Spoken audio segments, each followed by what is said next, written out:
It is cut down day for the NFL and, of course, the Pittsburgh Steelers, and we're here to talk about it. Good afternoon, everybody. Today is August 29th, 2023. You are listening to the second edition of the Southside Beat. My name is Corey Crisan, a nasally Corey Crisan, battling the sniffles, a little cold here brewing up. Shout out to my girlfriend for bringing a wonderful care package this morning and, got the drinks and the beverages flowing. That is Chris Halicke next to me. Corey and Chris, the Southside Beat. We are here to talk Steeler football every weekday, Monday through Friday, from 3 until about 3:30 p.m. Eastern, leading right into the Ramon Foster show here on DK Pittsburgh Sports on YouTube. And Chris, episode 1 yesterday went off well. We're back for Ep 2, and a lot to already talk about as the deadline for NFL teams to trim their rosters to 53 men is in 1 hour from now. Yep. And two major moves the Steelers made today. We'll start with the Kendrick Green trade to Houston, and we'll talk about a pretty surprising release with Zack Gentry being released. This all coming to reports. Nothing confirmed by the team just yet. So let's start with Kendrick Green, traded to Houston for a 2025 draft pick. The fact that Omar Khan was able to get anything for Kendrick Green was pretty stunning to me. Chris, your take on the news that Green, the former third-round pick, the guy that Ben Roethlisberger said they drafted him to be my center. My center is now out the door. By the way, appreciate it, B. Phil, for hopping in early and being here. So I think obviously the big takeaway here is Kendrick Green. The fact that Omar Khan was even able to get anything for him other than a bag of balls is pretty amazing work. I mean, Omar Khan's done a lot of amazing work this offseason for sure. Everything that he's done to build out the roster to especially on the interior of the offensive line to give all that depth and then be able to turn Kendrick Green around for any draft pick at all. I think that's honestly the best case scenario. It really, really is. Kendrick Green, just you didn't see anything enough in the preseason. We knew the fullback thing wasn't ever going to actually happen. I just think it was time, one way or the other, whether he was going to get cut, whether he was going to get traded. But the fact that somebody who was a cut candidate, brought back a 6th-round pick, I don't care if it's in 2025, brought back any draft pick, that's Steelers fans will be continuing to praise Omar Khan as they rightfully should. Mm-hmm. I mean, the fact that Omar Khan was able to get anything for Kendrick Green, who was a cut candidate to begin with. Yeah. They tried him at fullback to try to get him a roster spot. I mean, that experiment lived and died for about 3 days when we were in Latrobe. I wasn't taking the bait on the fullback experiment because as cool as it sounded, as cool as, he's got, Pat Ricard's size and he's got some athletic ability, it was never going to work. Fullback. He was never going to play fullback. It was never going to work. The Steelers were not going to use a roster spot on just that gadgety fullback, especially when they're already content on moving Connor Hayward to a fullback, H-back, tight end type of role. So this wasn't going to work. And the fact that they tried this at fullback for nearly a sake of saying, hey, we want you here. You have to show us that you're going to be here. That didn't work. And I mean, the practice after they went to Tampa Bay, Kendrick Green was working right back with the offensive line in a bigger capacity, in a bigger role. And then obviously against the Bills and against the Falcons, he couldn't hold his weight. He couldn't hold together on the offensive line. He got the opportunity, kind of a last-ditch effort against Atlanta when he started. So the writing was on the wall for Kendrick Green. It was over. And now what the Steelers are able to turn to is a guy that we talked about yesterday in brief with the 7th rounder and Spencer Anderson, who could play all 5 spots on the offensive line. And now this turns some eyes to Dylan Cook as a possibility to make this 53-man roster. Yeah. I mean, honestly, I don't think there's really much more we even need to say about Kendrick Green just because we knew he wasn't going to be on the roster either way. He was either going to get cut or he was going to get traded. I mean, this is all because of Omar Khan. Omar Khan's just, it's just a great move by him.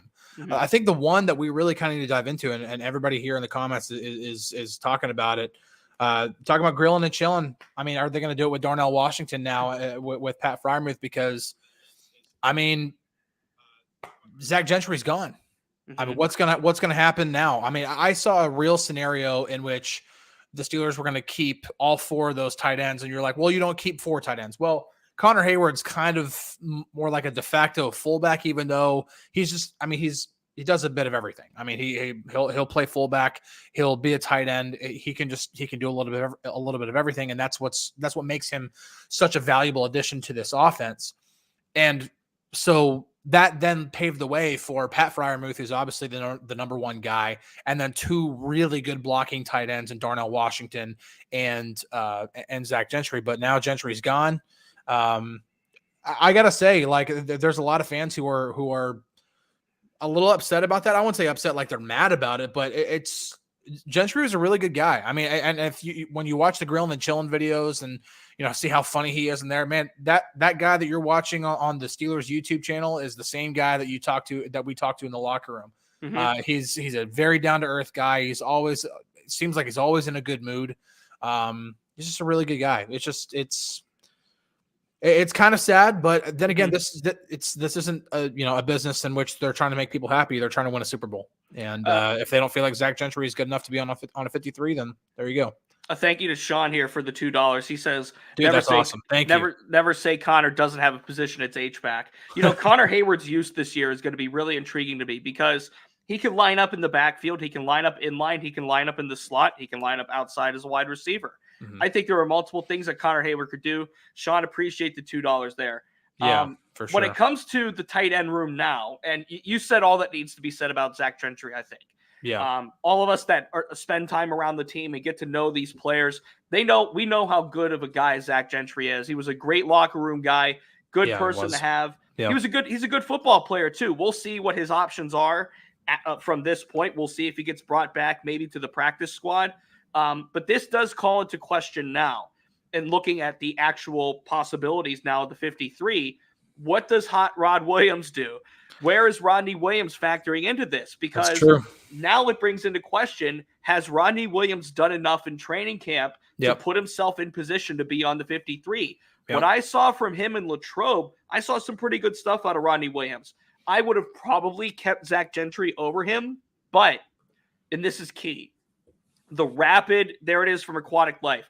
Washington will be used on the field a lot.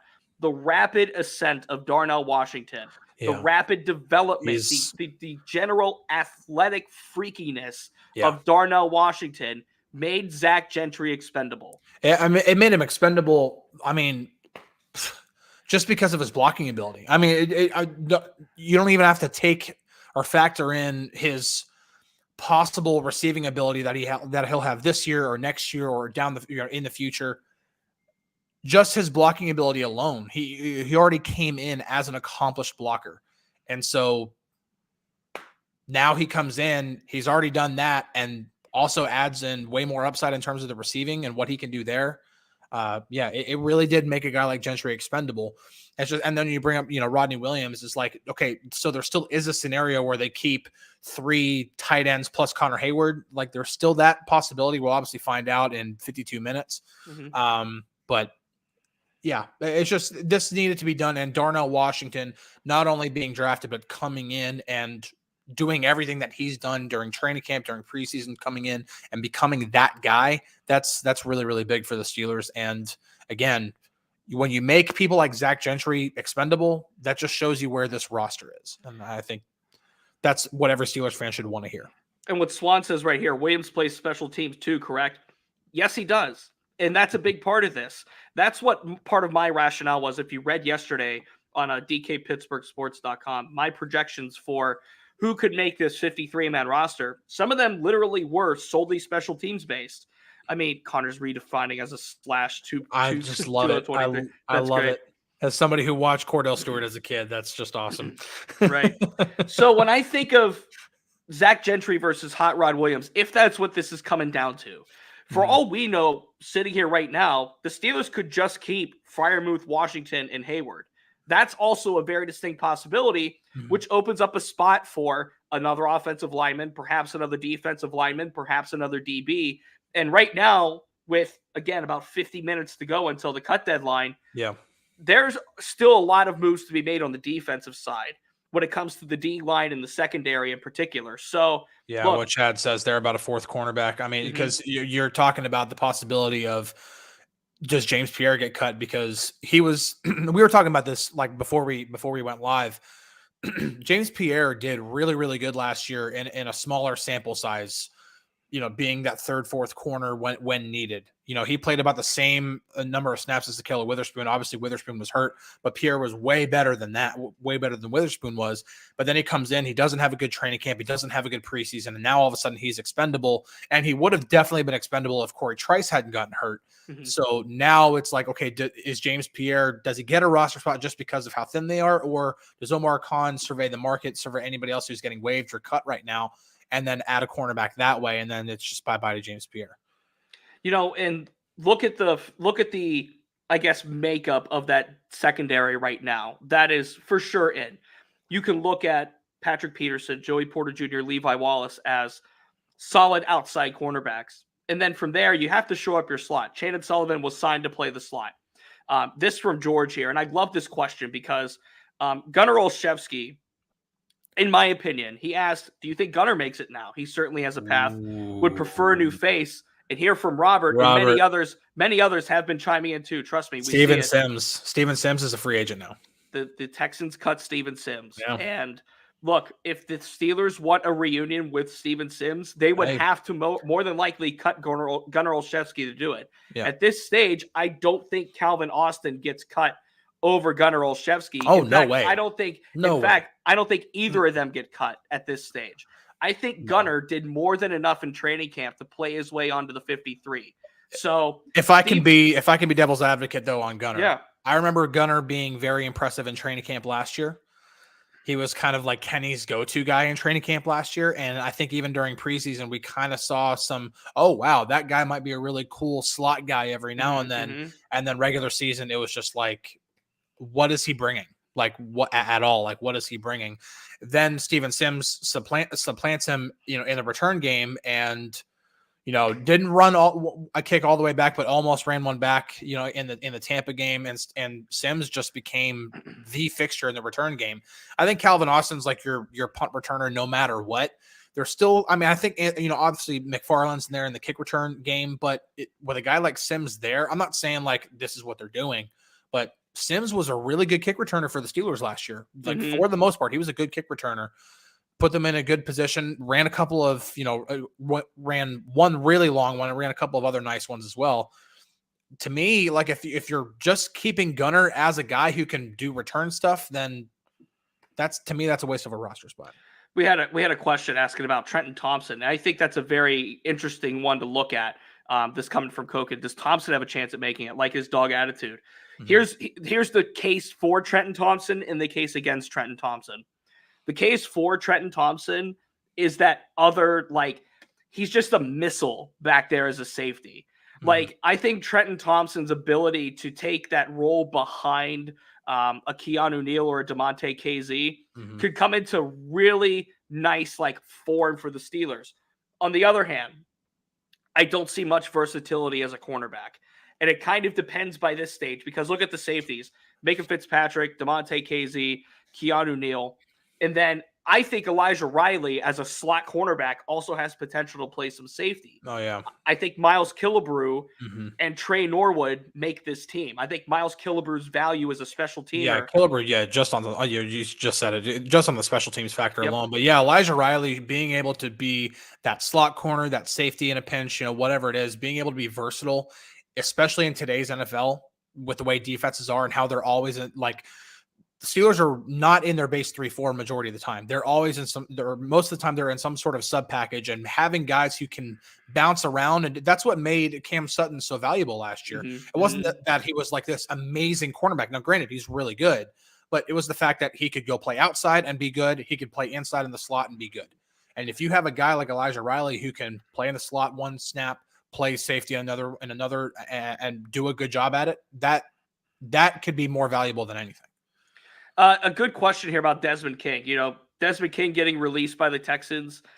This is a talented football player. Bradley Roby's another name that at least early in the day today on Tuesday here, was a name that was floated around like, hey, Bradley Roby might be better than, the fourth cornerback option that the Steelers have right now, or whoever that guy is going to be. Obviously Chandon Sullivan as a slot corner, but having another guy that can come in and fill both the inside and outside. Do you think, Chris, it's out of the realm of possibility that the Steelers could go outside of the doors and make a late signing here for either the secondary, wide receiver, defensive line? What do you think it could be? I wouldn't rule anything out right now. I don't know as much about receiver. I think they're pretty, even if they go 6 receivers, I think they're pretty set there because, a guy like Miles Boykin does bring a lot to the table, in terms of special teams. I would think secondary is probably like the weakest in terms of, like if you look at just the depth of every position right now, I'd honestly probably say cornerback might be the weakest spot on the team right now, which, by the way, going into training camp, that was like bar none inside linebacker. And now we're saying cornerback. And I think that just goes to show what we've found out about Cole Holcomb, what we found out about Landon Roberts, about Quan Alexander coming in and just looking like the best version of himself too. That's awesome.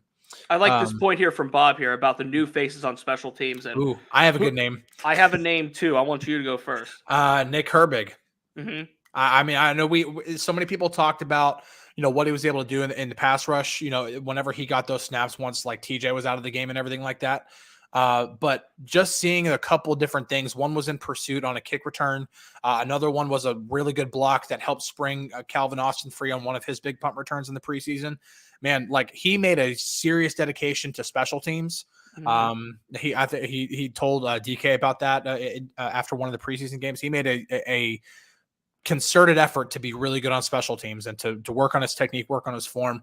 That's awesome to see a young player come in and do, because, whenever they're like, oh yeah, I'm coming in, I'm going to be an edge rusher. I'm going to be the next TJ Watt. I'm from Wisconsin too. I can be the next TJ Watt. He's my idol, all this stuff. But no, like he's coming in, he's being like, okay, yeah, I can do that, but I'm also going to be a contributor on special teams because that's going to be a role for me. It's awesome to see a young guy like that do that. And with his motor, it could be good. My answer to this question is Mark Robinson. Oh, yeah? I think Mark Robinson being sort of relegated to this role by this point, between having Cole Holcomb, Landon Roberts, and then Quan Alexander coming in. Quan Alexander has looked like a starting linebacker. I almost said lining back, like that, combining positions. It's the cloudiness in my brain and my sinuses that's going on. Quan Alexander looks like a starting linebacker. Landon Roberts is a former captain. Cole Holcomb's going to wear the green dot. Mark Robinson, if he didn't form to the special teams, he could have been in danger of being cut. Now, obviously, we have about 40 minutes until the cut line. We don't know if Mark Robinson's in or out or not. I believe Mark Robinson's in. Because I would have a hard time seeing him get cut. But watch that man play football. He runs fast. He runs hard. He hits hard. I think that's a guy that could break a couple of fumbles and, can just get down the field on kickoffs and can get down the field on punts and help punt return block or punt block, block for punts, I should say. Yeah. I think there's a lot of potential for Mark Robinson to carve himself out a role on special teams. And then, God forbid, if anything happens to one of Roberts or Holcomb or Alexander, you could slide Mark Robinson right in at middle linebacker, just like they had to do at some points last year. So there's my pick for like the special teams breakout player for the Steelers. Yeah. I think, I mean, I don't want to go ahead and say chalk it and, like carve it into stone or anything like that, but Mark Robinson as a fourth linebacker, like, yeah, to me, that's almost a no-brainer. Anybody else that they have, especially with like getting him and seeing the potential that he had and then working with him all through last year, him really getting meaningful defensive snaps in the last 2 games of the season last year, looked really good in one of them in the game against Baltimore, did not look so great against Cleveland. But just with that potential and then also what he's done in preseason and training camp and everything like that, yeah, I think that's a fourth linebacker who can also contribute on special teams. Like, you have to be able to do that. If you're going to be a fourth linebacker on a team, you have to be able to contribute on special teams. And so, yeah. Barber, we've kind of, I think we've dipped into that well of Nate Herbig saying that his brother's a stud quite a few many times. He had to do it again this week. I feel bad for the guy. I think we know by now that, his brother's a stud and, that he's going to be one. He's been one in the preseason. I think he will be one. This is a great comment about Kendrell Bell. And comparing Love Landon Roberts to him. I see that too. Just an explosive downhill football player that can get into a backfield like whenever he wants. Love the Kendrell Bell love, man. I mean, like that was one thing that like I just like I remember hearing all the hype about Kendrell Bell whenever that was like back whenever he was coming in and everything like that. Just a guy who just didn't have a long enough career, unfortunately. Here's a good comment from Koken. Who do you think is going to be the biggest impact player we could sneak onto our practice squad? I'm not going to rule Zack Gentry out of that conversation yet. Yeah. I mean, that would be a real, if you can somehow sneak him onto a practice squad, and that would be kind of difficult to do. And not saying that he's like this is the reason why a team might, ensnare him, but he was like the emergency third quarterback last year. That just goes to show, like, not only is he a really good blocking tight end, but he's also a really smart football player. He's a really good locker room guy. I just have a hard time thinking that 31 other teams won't put him on a roster. Like, I just have a hard time. So if somehow he doesn't, and you can add him onto the practice squad, by all means, do that. To me, it's a slam dunk.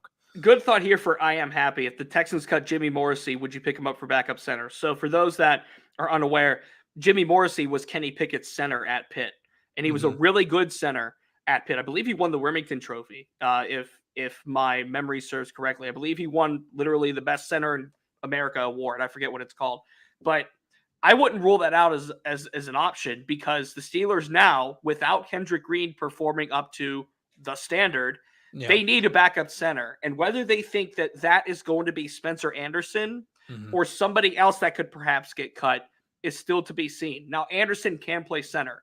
He's more comfortable at guard. He can play tackle, but he can play center. Nate Herbig can play center. So they have at least two more options to play center as of right now with Kendrick Green gone. But look, if there's comfortability with Kenny Pickett, this is literally the Jared Wayne argument for me from the draft. Yeah. In the 7th round, if you feel Jared Wayne is a guy for Kenny Pickett at wide receiver, good connection, good rapport, that's the Jordan Addison argument for the 1st round if the Steelers wanted to go that route. Good connection, good rapport with Kenny Pickett. Yeah. Having a center that knows Kenny Pickett is not a bad idea in any circumstance. So that would be an interesting thing to do if the Steelers were to look at Jimmy Morrissey if he was to get cut. Yeah, I would. I mean, yeah, it's always intriguing to try to like pair up, college teammates, especially whenever you talk about positions that mean a lot. Obviously, quarterback, center. There's a much needed level of of rapport there.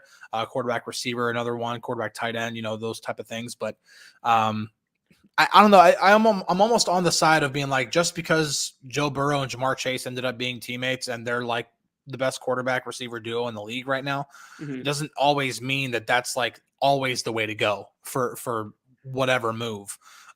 Especially if you already have, if it's an unnecessary move. I'm not saying that like getting Morrissey would be a bad move. I'm just saying, like, if the Steelers are comfortable with what, Nate Herbig or Spencer Anderson or whatever could do as the backup center, then you have that set. You might have other fish to fry on the roster, when you talk about addressing cornerback, addressing any other position. So I don't know. I just I think people love the idea of putting college teammates together, but it doesn't always work out at the pro level. Sure. And I mean, good point here from Billy. If they traded for Green and cut this guy, is he really an upgrade? There you go. That's to be determined. Now, two things that would play in Morrissey's favor. Yes, rapport with Pickett. Number two, he's a true center. Kendrick Green was a true center as well, but they tried him out at guard. They tried him out at different spots. He was competing with Kevin Dotson a year ago for that guard position. So is he an upgrade? And by the way, if the Steelers wanted Jimmy Morrissey, they probably would have got him in the trade. Yeah. So to be determined on that, but I like the thought. I like the thought of a true center, somebody that has familiarity with Pickett. I mean, you never know, obviously in this day and age of football. Really quick, responding to Big Fungus here. Sorry if I missed it. What's our expected return depth chart? So technically, like, according to the depth chart that the Steelers released, Calvin Austin is first for both kick and punt. Then Gunnar Olszewski is actually in the number 2. And I think Anthony McFarland would be your third at that point. Like, I know that McFarland took back kicks during the preseason, but at least that's according to the actual official depth chart right now. Obviously, the Steelers will release another one once the roster's set and before they play the 49ers. But yeah, it would be Calvin 1, Gunnar 2, and then probably McFarland as your third. That's about what it's going to line up to be at this stage. Dark Donnie says, can't believe Houston actually won a Green. Look, they say one man's trash, right? Like that's the old adage cliche, but also there's something to be valued about, can a team take a guy and develop him into a player that he could be? You don't know. I mean, maybe the Texans have a vision for the guy. You know, these teams, let's not forget, do their diligence in scouting and looking at other teams and looking at other possibilities of cuts and looking at other possibilities of, could this guy fit in with us? If they see that with Kendrick Green, they obviously, number one, saw the foresight to go actually be aggressive and get him and not wait for the Steelers to make the cut. They didn't like have a guarantee, it sounds like, that the Steelers were going to cut him. Yeah. So they felt the need to give up some capital for him. Number two, it works because Omar Khan obviously felt Kendrick Green was going to be cut or was on that cut line still and decided, hey, we can get something for this guy. We might as well do it. So that's also really good. It's a double-edged sword. Yeah, it's also really good for Omar to give off any kind of impression that Kendrick Green could still possibly make the roster, because then at that point, if like teams know he's going to get cut no matter what, why give up anything for him? Because they know that they stand a chance on claiming him on waivers or anything like that. But the fact that Omar was at least able to keep it close enough to the chest that where he could then get somebody to bite and trade for Kendrick Green, again, that just goes to show.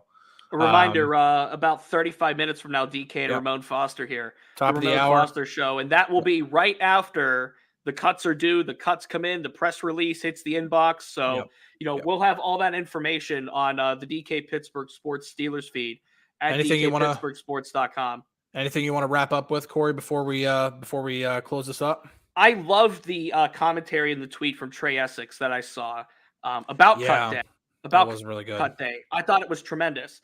I thought him providing that human side of what cut day really is.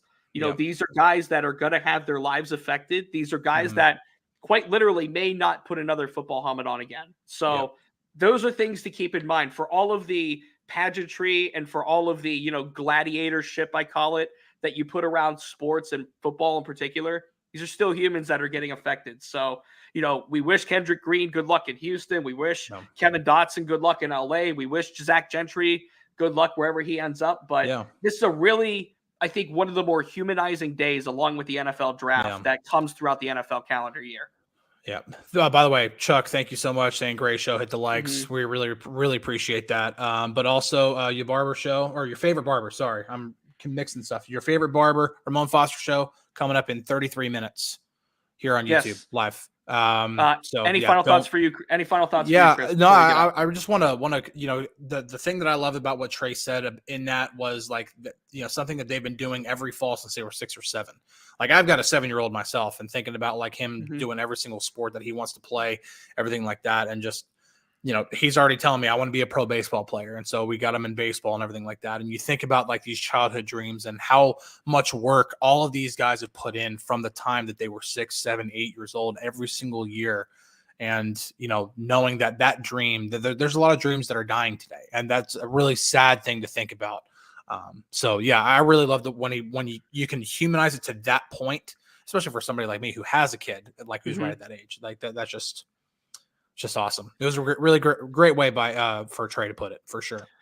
We'll be staying tuned for the next 35 minutes or so, seeing who's in, who's out.